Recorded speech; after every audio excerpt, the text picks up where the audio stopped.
longer every time you look at it. The 1DIM FLV 2EX, what's the W on the end mean? White.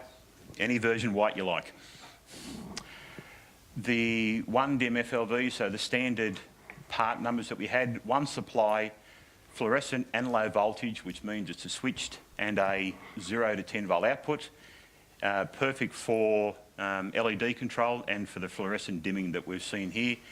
And the EX, sorry, wrong button. And the EX on the end means that it runs as part of this standard Infinite EX range that we're looking at.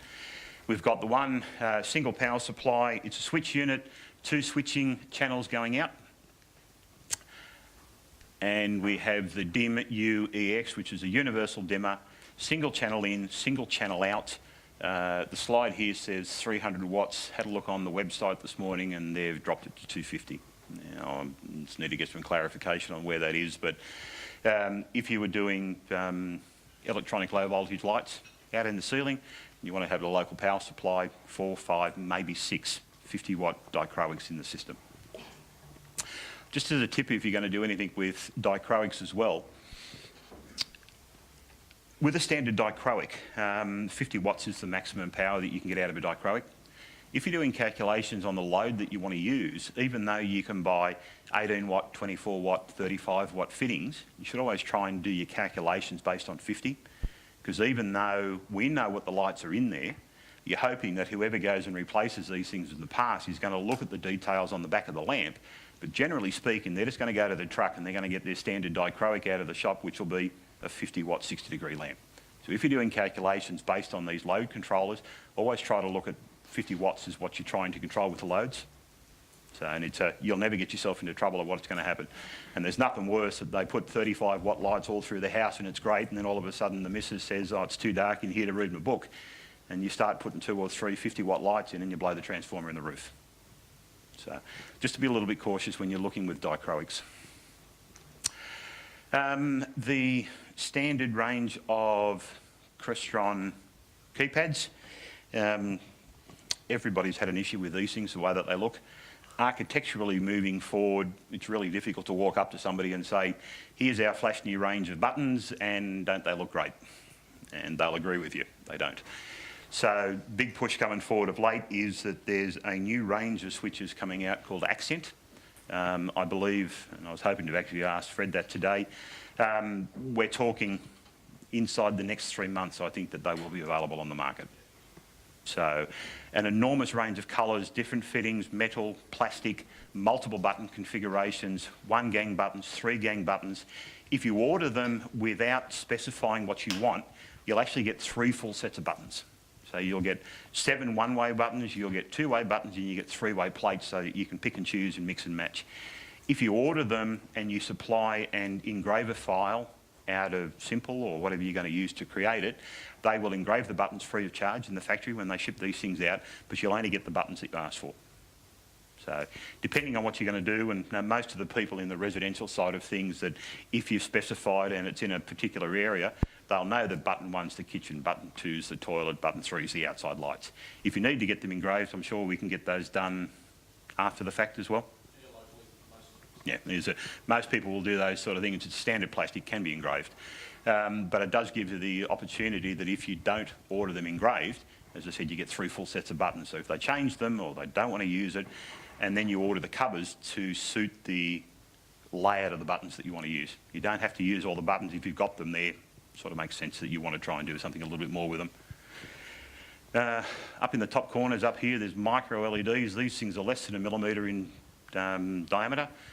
All white, and generally speaking there's another one up here which is a PE cell that's mounted inside the switch itself, so you can use that for some sort of feedback. Heading into the IBT, or finishing up as we go through, complete integration on a system, single platform.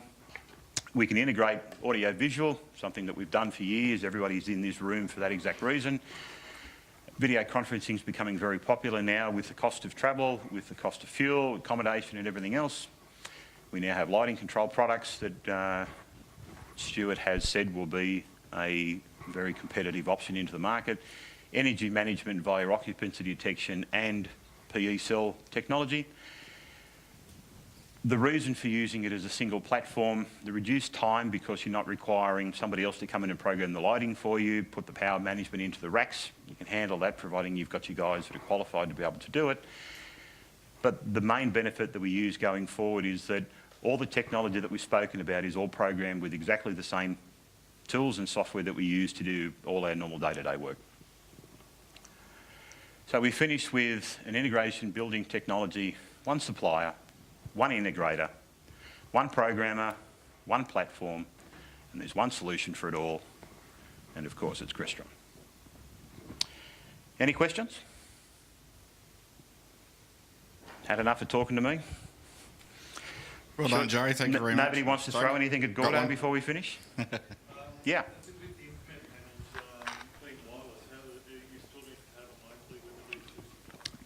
With the Infinet touch, with the keypads, yeah, is that at the moment they're off a 240 volt supply to be able to do it. I actually spoke to Fred this morning.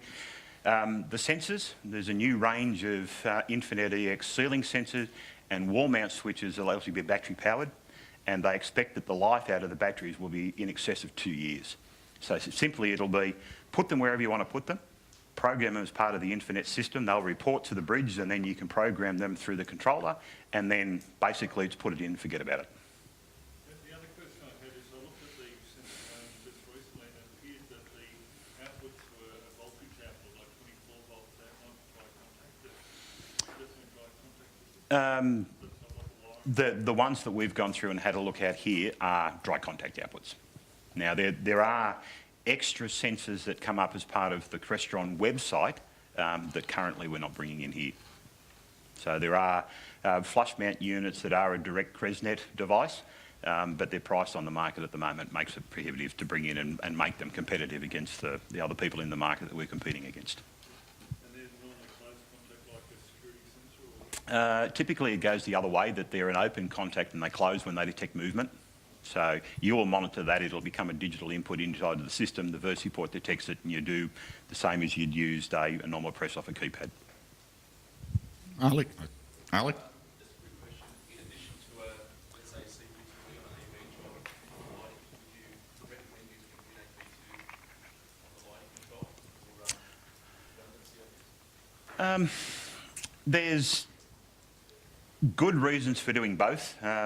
Moving forward with the Core 3 range of products as well, where you can now run multiple independent programs inside the same processor, to a great extent that sort of drops out of having to run multiple processes inside the job. From a current sort of version that if you wanted the security of being able to turn the AV system off and still be able to use the lighting system, then yes, you would run a processor to do your AV and another one to run your lighting. As the Core 3 range of products becomes more understood, where you can run multiple programs inside the same unit, I would think that you would write your lighting control as a standalone program running inside the same processor. And then you would do your pool controls and your HVAC gear and your AV all as standalone applications just running on the same hardware.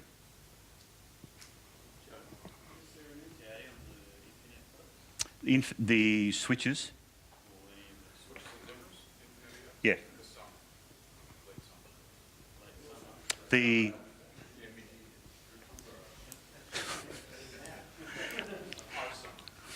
JT, so. Any more questions? Oh, sorry, Jason? Three phase. What are we doing to switch to three phase power? Not very much, I've seen. Three-phase power? I can't answer that. Yeah, and it's nothing that I've seen says anything about three-phase power. But yeah, but you'd have a contactor controlled by one of the 8 SW8s and just control the coil of the contactor. Yeah, I just thought as we move more into larger building automation, if there was going to be anything that was going to control pumps directly or anything like that. So.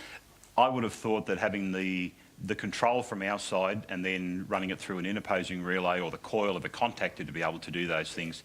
And it's having... Doing it simply as opposed to doing having three independent contacts trying to switch three-phase isn't a good idea, technically anyway. because you've always got the possibility that if they're not mechanically locked, you turn 2 phases on and you miss a 3rd phase.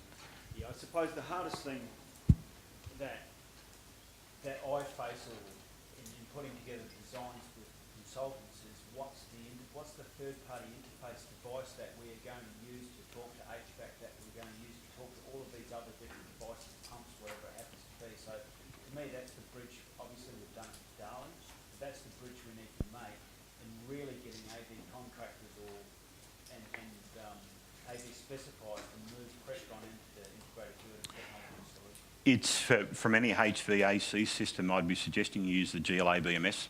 It doesn't matter what protocol that they're running at their end, and it really does not matter what they're running at our end. It provides a programming interface. It's a standard a standard programming block in Simple on our side, and all the protocol and the translation's done inside the field server, and then we just get handed the information. You can act on it, you can monitor it, you can display it, you can control it.